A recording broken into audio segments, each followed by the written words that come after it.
Hello students, हम trigonometry या त्रिकोणमिति के चैप्टर पढ़ रहे हैं। इससे पहले आपको मालूम हो चुका है कि साइन थीटा क्या होता है, लंब बटा कोण, कॉस थीटा क्या होता है, आधार बटा कोण।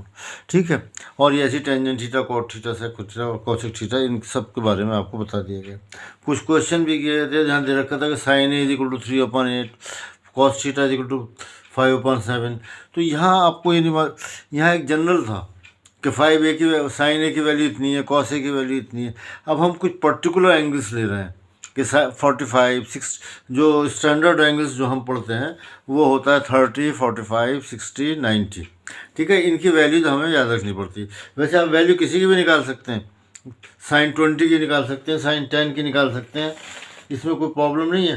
प्रॉब्लम क्यों नहीं है, एक ट्रायंगल बना लीजिए आप, ये 20 का एंगल ले लीजिए या 20 का एंगल ले लिया। अब इसका ये लंब ये है, कर्ण ये है, लंब बट ये 4 सेंटीमीटर या 8 सेंटीमीटर, दोनों को डिवाइड करके निकाल लीजिए, साइन 20, साइन 30। अब तो कंप्यूटर का ज़माना आ गया है तो ज़्यादा एक्यूरेट निकाल सकते हैं, लेकिन ये हमें जो है इनकी वैल्यू ज़रा डेसिमल में बड़ी छोटी बड़ी आती है। बाज़ार में टेबल्स आती हैं, वहाँ पर सब 1 से लेकर 90 तक सारे सबकी वैल्यूज़ हमें मालूम हो जाती हैं। हमें जो याद रखनी है वो है 30, 45, 60, 90।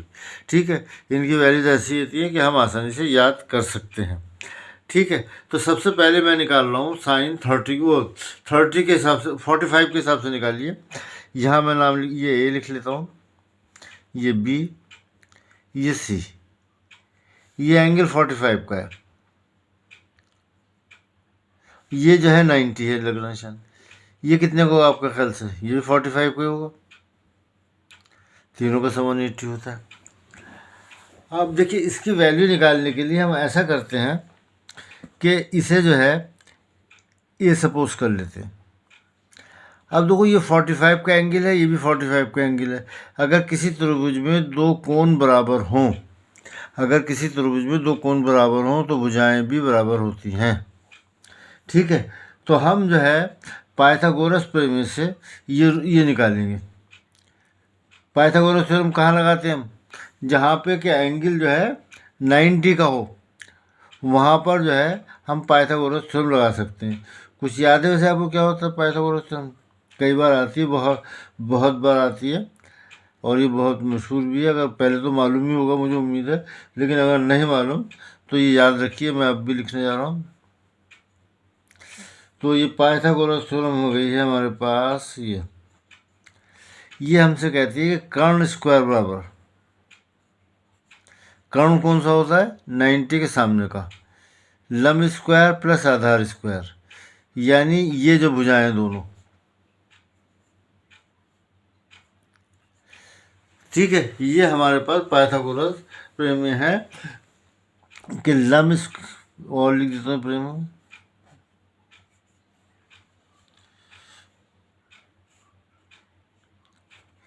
ठीक है, तो ये हमारे पास ये है, ये है। तो अब आप इसे यहाँ निकाल, कर्ण स्क्वायर निकाल लीजिए, a square plus A square is equal to 2a square. तो के बराबर कितना है, कर्ण बराबर कितना आ जाएगा, √2। इसका हमें स्क्वायर रूट निकालना पड़ेगा। ये आ गया √2 और ये आ जाएगा। तो इस तरह से यहाँ लिख लेते हैं, √2a जो है इसका हाइपोटेन्यूज, ये कर्ण आ गया।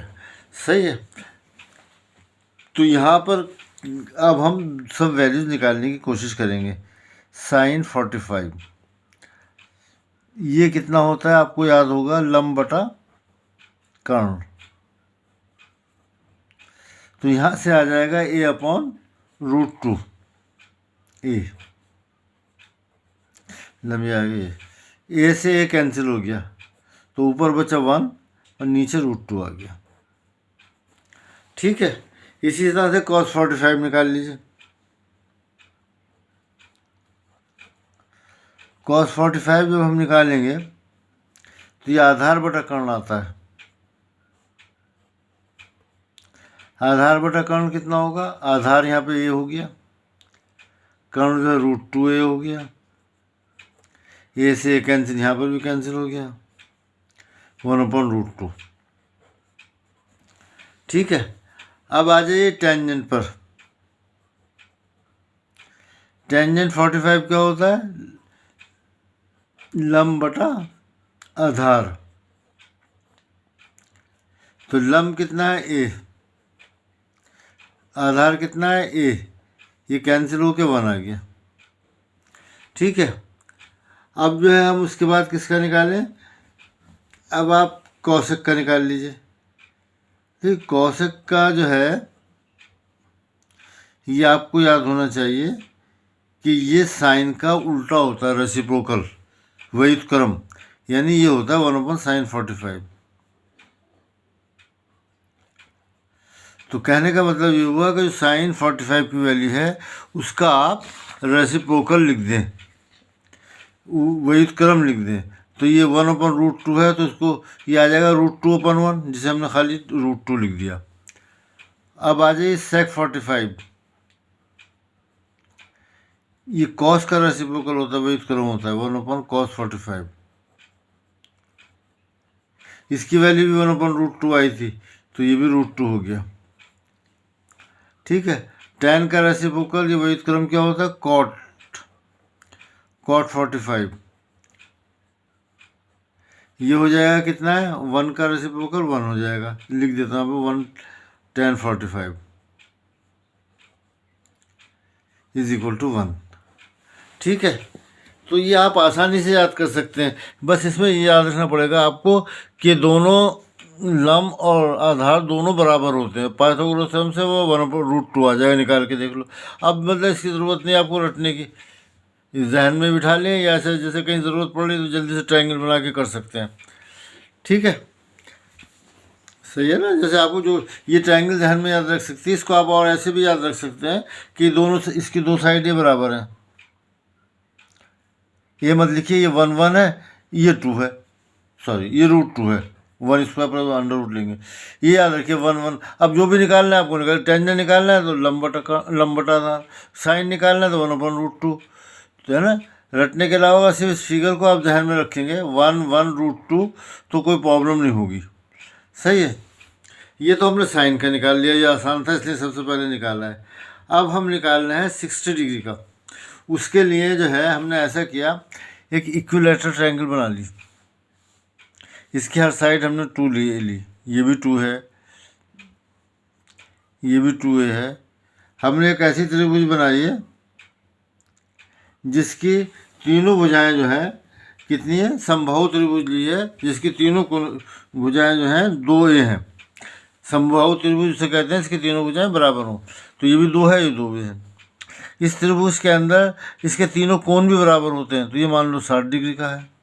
मान लो क्या मतलब 60 डिग्री के होते हैं, तीनों कोण बराबर होते हैं। 180 को 3 से डिवाइड किया, 60 आ गया।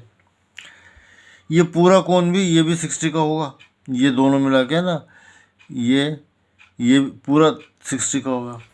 अब ये मैंने ऐसा किया, इसका नाम लिख देता हूँ मैं, A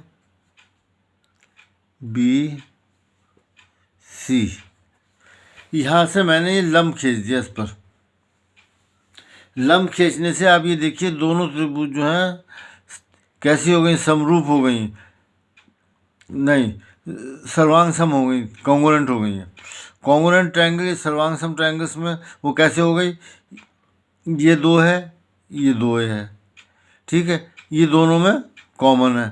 ये कोण 90 का है तो ये कोण भी 90 का होगा। लाइन जब परपेंडिकुलर होती है दोनों 90 होती, तो ये साइड और ये कॉमन साइड और ये 90 का एंगल, तो RHS से जो है दोनों ट्रायंगल्स कॉन्ग्रुएंट हो गई।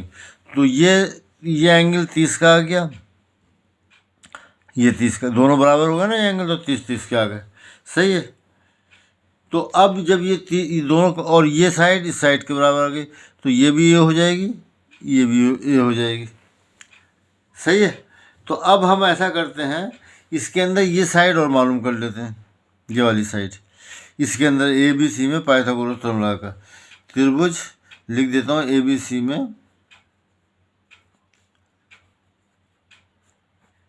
पाइथागोरस।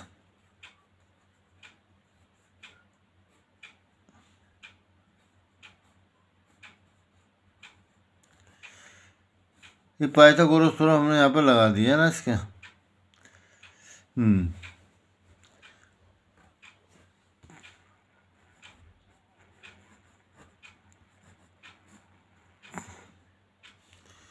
पाइथागोरस तो हमने यहाँ पर ये लगा दिए प्रेम में। तो इसके अंदर हाइपोटेन्यूज कौन सा है? A B square. A B square is equal to, मैं ये मालूम करने की कोशिश कर रहा हूँ, ए बी स्क्वायर बराबर कर्ण स्क्वायर बराबर, इसको नाम देना पड़ेगा ए डी स्क्वायर, ये आ गया A D square plus B D square. ठीक है, ए बी स्क्वायर कितना? 4a 2a, और 2a का स्क्वायर 4a स्क्वायर आ जाएगा।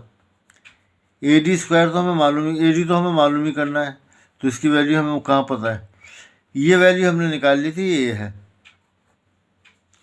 तो 4a square is equal to A D square plus A square. तो 4a square minus A square is equal to A D square. तो A D square बराबर आ गया हमारे पास 3a square, और A D आ जाएगा, इसका 3a स्क्वायर का root लेना पड़ेगा हमें, इज इक्वल टू √3a।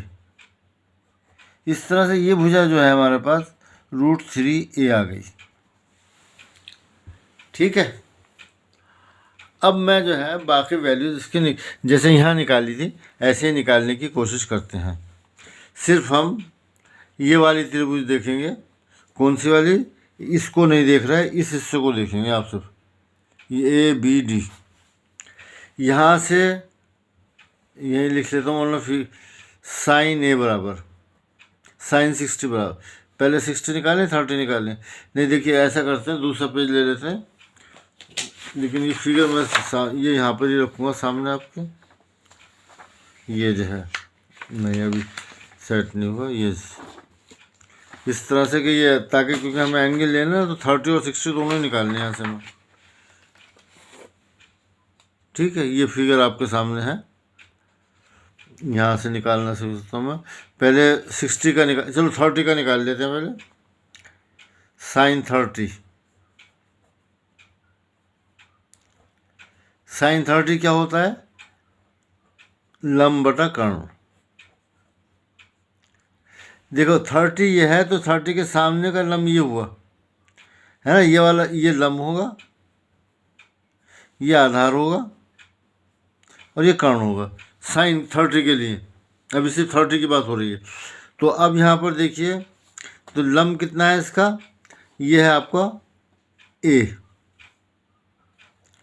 कर्ण कितना है? 2a।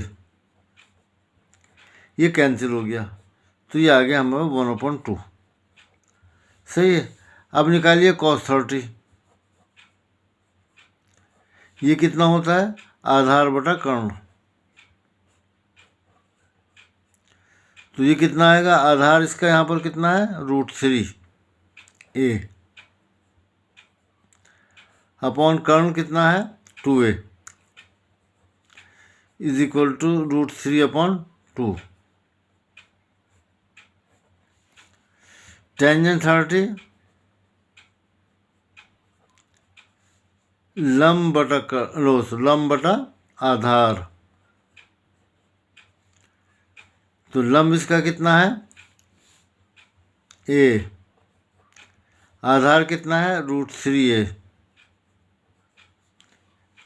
a से a कैंसिल हो गया, 1/√3 आ गया। अब आप चाहें तो इनको उसी तरह से अपोजिट करके लिख सकते हैं। cosec 30 बराबर होगा 1/sin 30। इसका रेसिप्रोकल हुआ 1/2 का उल्टा क्या हो गया? वही क्रम 2। sec 30 ये कितना होगा? 1/cos 30। cos का रेसिप्रोकल होता है ये कितना हो जाएगा? cos 30 √3/2, 2/√3। tan 30 का रेसिप्रोकल होता है cot 30 is equal to 1/tan 30। ये आ जाएगा √3/1, यानी कि खाली √3 लिखेंगे। ये वैल्यू आ गई हमारे पास 30 की। अब आ जाइए 60 पर साइन 60। अब साइन 60 ये है तो ये जो है लंब हो जाएगा। अभी इसे मैं काट देता हूँ, वो लंब है और ये आधार हो गया। ठीक है, मैं लिख देता हूँ यहाँ पर लंब, अभी चेंज करके लिख दिया, ये आधार हो गया। 60 के हिसाब से ये सामने का लंब और ये आधार। तो साइन 60 इज इक्वल टू लंब बटा आधार, तो वो हो जाएगा लंब कितना है इसका, √3a, सॉरी साइन 60 होता है लंब बटा कर्ण 2a इज इक्वल टू √3/2। और cos 60 कितना होगा, आधार बटा कर्ण, तो ये हो गया 2a, a/2a, तो 1/2 आ जाएगा। इसके बाद tan 60 आता है। tan 60 कितना आएगा, लंब बटा आधार, ये कैंसिल हो गया, √3 आ गया। अब वही उल्टा हिसाब शुरू करेंगे। कोसेक जो है ये साइन के साथ आएगा, इसका उल्टा होगा 2/√3। कॉस का अपोजिट सेक होता है, इसका रेसिप्रोकल हो जाएगा 1/2 का 2। और tan का जो है कॉट होता है, कॉट 60, ये कितना है, तो ये हो गया 1/√3। ठीक है, अब हमारे पास देखो 45 चाहिए, 30 चाहिए, 60 चाहिए, और हमें चाहिए होता है 0 और 90।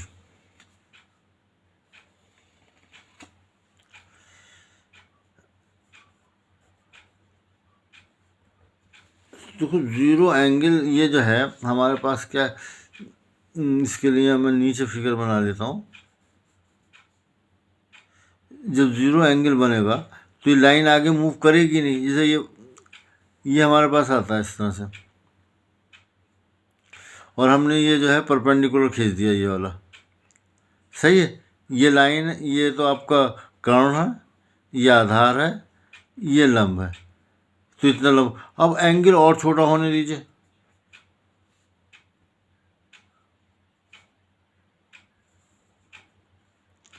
अब ये कर्ण और छोटा हो जाएगा, ये और छोटा होगा,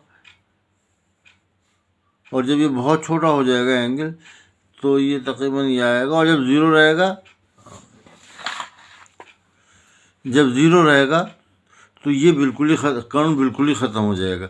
इस केस के अंदर क्या होगा, जब एंगल ए जो है ज़ीरो है तो लंब जो है ज़ीरो हो जाएगा। और आधार का क्या बनेगा, देखो आधार ये है, कर्ण ये है, ये आ गया, यहाँ पर ये आ गया, यहाँ दोनों बराबर हो जाएंगे। आधार और कर्ण जो है दोनों बराबर आ जाएंगे। ठीक है, तो इसके हिसाब से हम लिखना शुरू करते हैं। साइन 0 इज इक्वल टू लंब बटा कर्ण।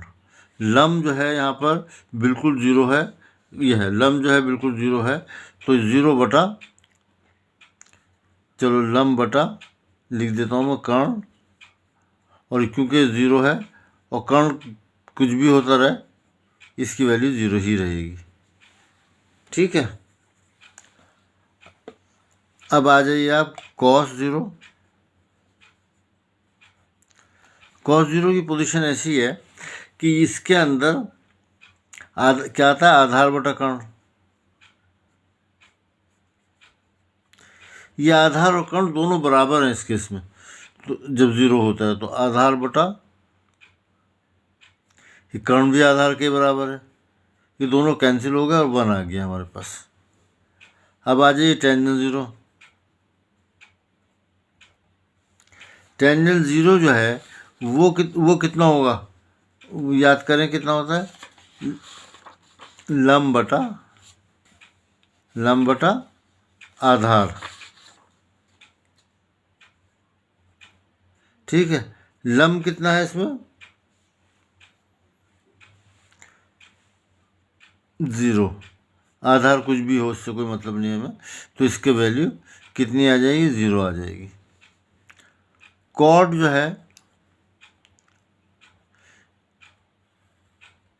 इसका उल्टा आएगा, कॉट जो है किसका, tan का उल्टा आएगा। और tan, ज़ीरो का उल्टा क्या होता है,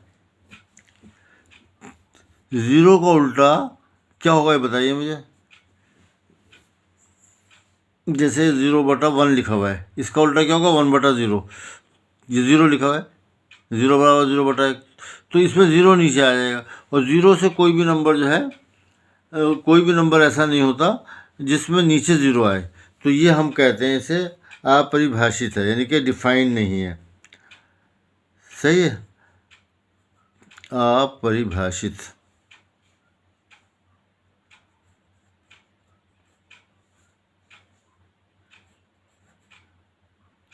इसे नॉट डिफाइन इंग्लिश में कह देते हैं कि डिफाइन नहीं है।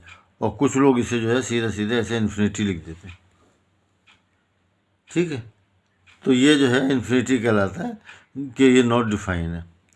अब आ जाए, अच्छा पहले मैंने कॉट लिख दिया, चलो साइन को लिख लेते हैं, cos 0। चलो cos 0 लिखा गया तो cos 0, यहाँ कितना है 1, तो 1 का उल्टा भी 1 ही होगा। अब रह क्या गया आपके पास, ओहो, sec 0 की बात हो रही है। sec 0 हो जाएगा 1 का उल्टा 1, sec के बाद लिखा जाएगा cosec, cosec कितना 0, तो 0 का फिर वो जो है नॉट डिफाइन होगा, या इसको हम ऐसे इन्फिनिटी लिख देते हैं। ठीक है, ये वैल्यूज आ गई। ये तो हमारे पास वैल्यू आ गई है किसकी, 0 की, और ऊपर तो हमने बाकी निकाल ली। अब मैं निकाल रहा हूँ 60 पर, सॉरी अब निकालना है 90 पर। साइन 90 cos 90, पहले मैं लिख दूँ तो थोड़ा tan 90। ठीक है, उसके बाद जो है tan के बाद साइन का रेसिप्रोकल लिख देते हैं cosec 90। ये साइन का रेसिप्रोकल होता है, sec का होता है, cos का होता है sec 90, और tan का होता है cot 90। ये है। अब इनकी वैल्यूज़ के लिए देखिए, ये हम वो ट्रायंगल बनाते हैं इसके लिए भी। ये 30 का एंगल बना, ये लाइन घूमने के बाद ऐसे आ रही है ना, ये बेस इसका छोटा होता रहेगा, परपेंडिकुलर बढ़ता रहेगा। अब ये और बढ़ा तो ये परपेंडिकुलर और ज़्यादा हो गया, बेस और छोटा हो गया। ये सर्किल ये घूम के आ रही है ना, ये लाइन ये घूम रही है, ये ऐसे यहाँ जो है ये आएगा, ये हो जाएगा। अल्टीमेटली आखिर में दोनों चीज़ें एक हो जाएंगी। यहाँ पर क्या होगा, आधार तो 0 हो जाएगा। देखो आधार छोटा होता चला आ रहा है, ये लाइन जो है ना ये ऐसे रिवॉल्व करते हुए लेते हैं, ये एंगल है, तो अब आधार ये छोटा हो गया। अब ये यहाँ पर जब आ गया तो आधार ये रह गया। ठीक है ना, तो ये आधार छोटा होता जा रहा है, ये जो है घूमने के बाद ये ऐसे घूमने के बाद यहाँ आ गया तो आधार ये रह गया। जब ये पूरा 90 का बन गया यहाँ पर आने के बाद तो आधार 0 हो जाएगा, और लंब और कर्ण दोनों बराबर हो जाएंगे। ये जो है लाइन घूम कर ये आ रही है, बड़ी होती जा रही है, कर्ण के बराबर हो जाएगी। उसके हिसाब से देखिए साइन 90 कितना होता है पर लंब बटा कर्ण, और ये दोनों बराबर हो गए तो 1 आ गया। cos 90 में आधार 0 हो गया, आधार बटा कर्ण, ये 0 हो गया, तो 0 बटा कर्ण तो 0 ही आ जाएगा। टेंजेंट 90 के लिए जो है क्या होगा, लंब बटा आधार।